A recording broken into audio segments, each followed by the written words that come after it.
Okay, so we're in Parkinore, Dungannon here, and we're very pleased that the Hearst family have come to see us this afternoon. And just if you'd like to introduce yourselves, please. I'm Krystal Ross, and my mother was Margaret Hearst. And I'm Jodie Sloan, and my auntie was Margaret Hearst. And would you please mind just explain to us who your mummy was? My mum was one of the first green princes to sign up when they came in 1974 looking for women to apply. She already worked in the army camp as a payroll assistant. So, as I said, a lot of the women, the families of the farmers, and everyone to just keep bringing that extra more money, all signed up. It's like the UDR, it was full of farmers, and majority of them. She was a trailblazer of sorts then, you know, to go forward and to want to serve in that way. One of the first. Well, there wouldn't be any women serving today in the modern army if it wasn't for the Green Flinches. Absolutely, absolutely. And their role very much, Krystal, at the start was this tactic that the Republicans were employing at that stage of young women in particular who were concealing bombs and things like that, wasn't it? So there's a lot of searching duties and that type of thing. They didn't carry weapons, they wore skirts, and their major role was doing searches and first aid if somebody was hurt. Yeah. And Krystal, what age were you when your mummy was murdered? I was only 3. Yeah, you were just 3 years. And obviously you would have doted on her. Yeah, well, as I say, when she got that wee bit of extra money, she got a mobile home for the front of my parents' farm. And when she was on patrol, my grandmother looked after me, so we were a very close family. And my great uncle and her granny lived across the road from the farm. So it was very family orientated. We circle. Absolutely. And your mummy, what age was she at that point? She was only 24 when she died. 24. Yeah. So she wasn't that long out of her teens really, and just enjoying being a mother. Yeah. I know this is difficult because in many ways you mightn't have immediate memories of that time, but from what you've learned from other family members, do you have any sense of what was happening within the family at that stage? Well, I had flashbacks for over 15 years of that night. So that stayed etched in your mind? Yeah. It was I always would wake up, somebody was pulling me out, away from her door. And it turned out it was my great uncle. I'd come in and picked me up and took me out. So that was that. What do you call it? As I say, I had that for the first 5 years. Every night I had a nightmare. It's not what any 3-year-old should have had to experience. And then I had my uncles who were only 9 and 13. We all had PTSD. You know, my grandmother and my grandfather had a lot to put up with, like 3 children with severe PTSD in the house. And they, I'm sure, had PTSD themselves. They had been visiting their neighbour in the hospital that night, and they came back to that scene. And they had to stay across the road from it, because that's where our family was, the family that put us up that night.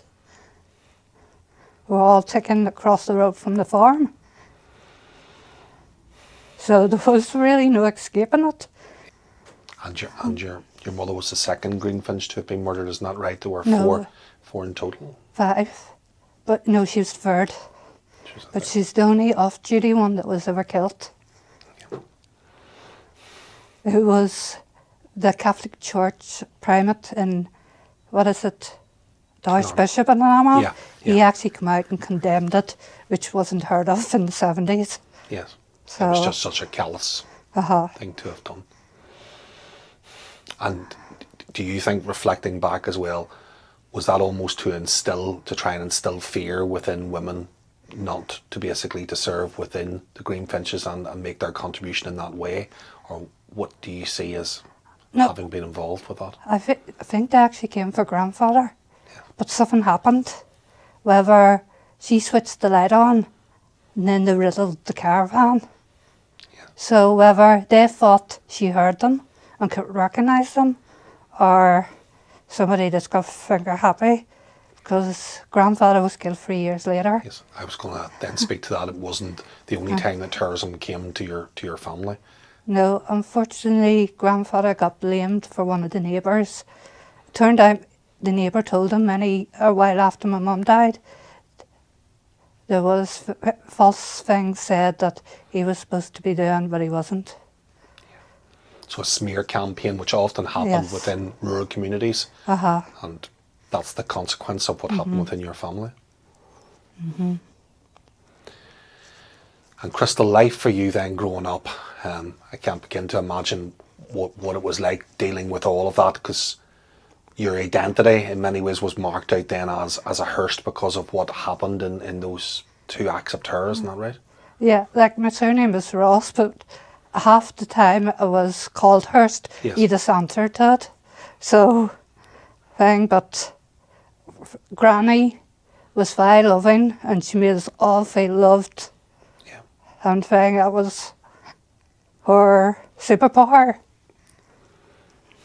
So she stepped in and she Yeah. provided that role model to you.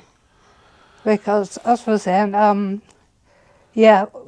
when we're just getting on a normal keel after my mother, then we hit my grandfather. And you at that stage you were still only 7, 6, 7? 6. 6 years of age. But I knew, at 6, I knew what it meant. Yeah. Your innocence was taken away in that sense. But even before that, as I say, you grew up. I was probably maybe like a 10-year-old, but I was 6. Yeah. But I understood.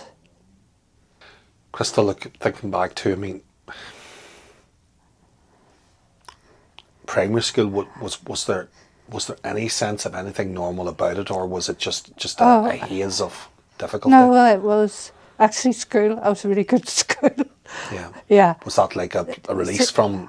We moved to Rich Hill, and there was a big police and army community in Rich Hill. So my schoolmates knew from their parents what had happened to me.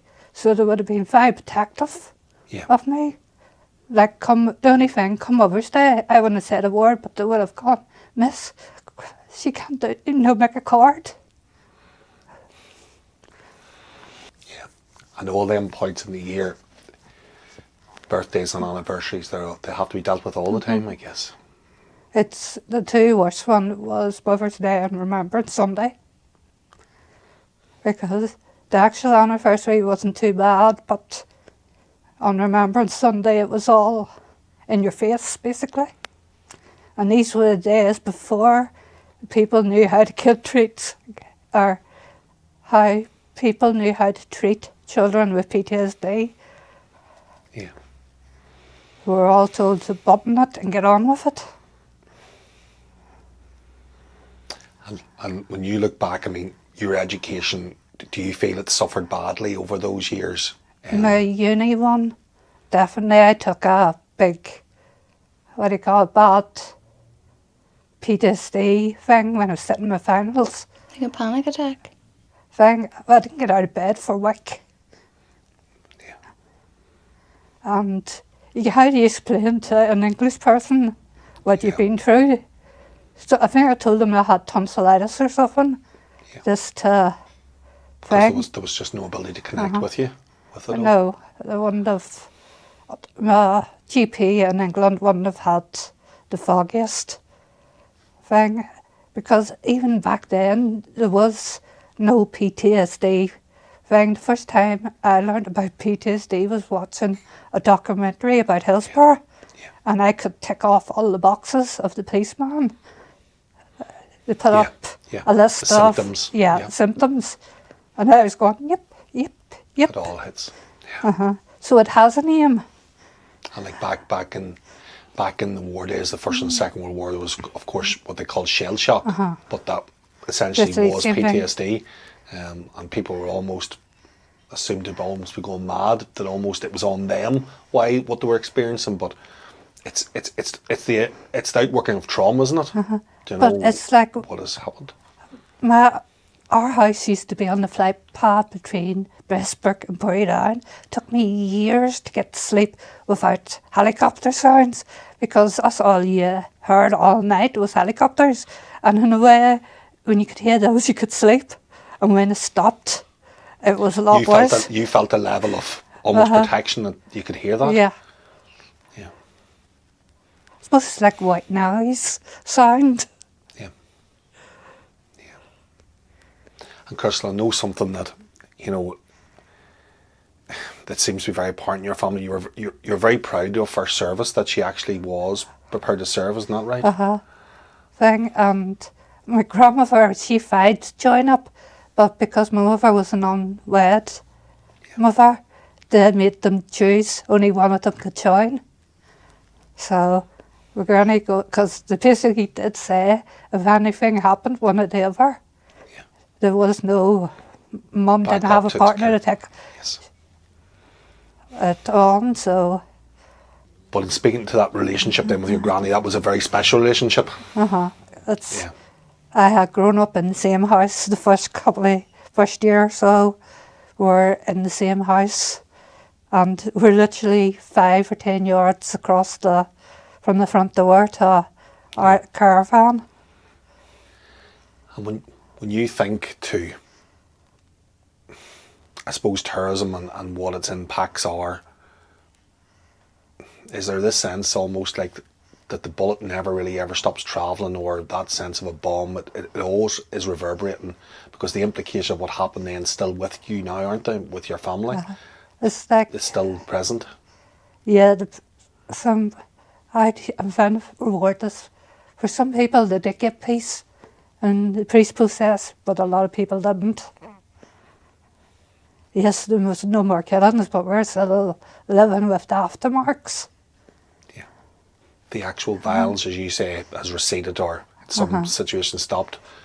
But actually, it's the care of the broken that what it's caused.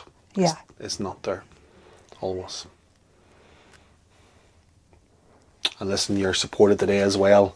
Your cousin, so you're a very close family, and in how you try to work as a unit. Is that right? Yeah, my grandmother wouldn't have got through it without Jodie's mum, because she came back from England to give her a hand, because after that year after Granddad died, I think she got rough. Of course she would have. You Because bury not your only daughter and your husband. your firstborn, and then your husband. Yeah. But she said for us kids, she had to keep going. But then she took very much, she became a senior member in the UDR Widows, and the younger members, when they lost their husbands and stuff, she took great pride in being able to help them and support them. She had walked that road. So she, in the brokenness she was in, she was trying to do something positive to try and give that comfort to others. You must be very proud of her legacy. She was the backbone, and Jodie's mummy was the heart.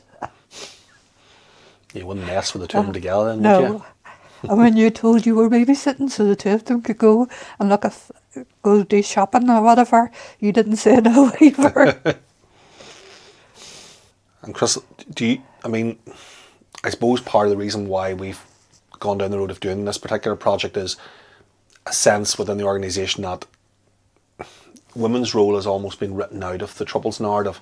It's often told from a very male perspective, but women like your mummy obviously served and were on the front line in that sense, but there was also an awful lot of women who were keeping families together and were keeping communities together. And probably in your family you had both of those, because you had your grandmother was the anger, and your mummy was prepared to go out and do what she did. No, my mum couldn't have done it without my grandmother. Yeah. And then, as I say, after my mum's attacked, my uncle had to go live with Jodie's mum in England for near a year. It was 6 months or a year, because he could identify one of the killers. So not only did she lose her firstborn, her middle child was shipped away and left us over to with, to say, PTSD. She had her hands full now. I'm not so sure many of today's generation could do that. I just don't know. They were made from different stuff then, weren't they? Well, as we say, these country women are a different breed. Absolutely. Definitely are. And do you think, is there particular values that, you know, that were present within your family that you can see within you to this day? This, you know, can you speak to something about the type of people that they were? What was their outlook on life and this place? Yeah. I don't know if this sums grandmother up or not. She always brought us up to be, there's good and bad on both sides. And judge the person On their own values? Yes. And that's probably our biggest one, is we're not judgmental people. Yeah. You know, we'll pick up, we can read a room very quickly now. Don't get us wrong. But we pick up things. But if you're a nice, good, decent person. Yeah, it's by the by what you happen to be born. Yeah. Very strong family values though too. You always look after your family. That's what Granny would have taught us. Family first, always. You always help each other. Yeah. And you never go to bed angry with each other, because Auntie had an argument with our oldest uncle before she'd been killed, and they never got the chance to make up. So it's one of the family rules now. We don't care what you're fighting over, but you're going to make up before you go to bed that night. So it was always a family rule too. It's a very good principle. We were a very, very tight family, and you help people, because Granny would have always said you don't know what people's suffering through. So you always give them a hand. So she would have always helped, always been involved in charities. And sure, I've just set up my own charity there, and Krystal helps out with it too. Like, those kind of legacies live on. You know, you can go through horror, but you can handle it with great resilience, dignity, and turn it into something that the generations after can benefit from. And not like tourism, Victor. Her value system and yours as a family wasn't going to be turned dark because of what happened. Exactly. And just to finish, like, and thank you so much for sharing what you've shared. What is it that you hope for this place now? You know, Northern Ireland has its challenges, the world has its challenges, but what would you want most for this place now, Krystal? And how important is it for you as well that, you know, the legacy and the integrity of what your loved one stood for is respected? You know, At some times it doesn't feel like the victims are respected at all anymore. There's no difference between the people that carried out these attacks and the victims. A lot of the groups treat them the same, but they're not the same. One was doing nothing wrong, the other one did.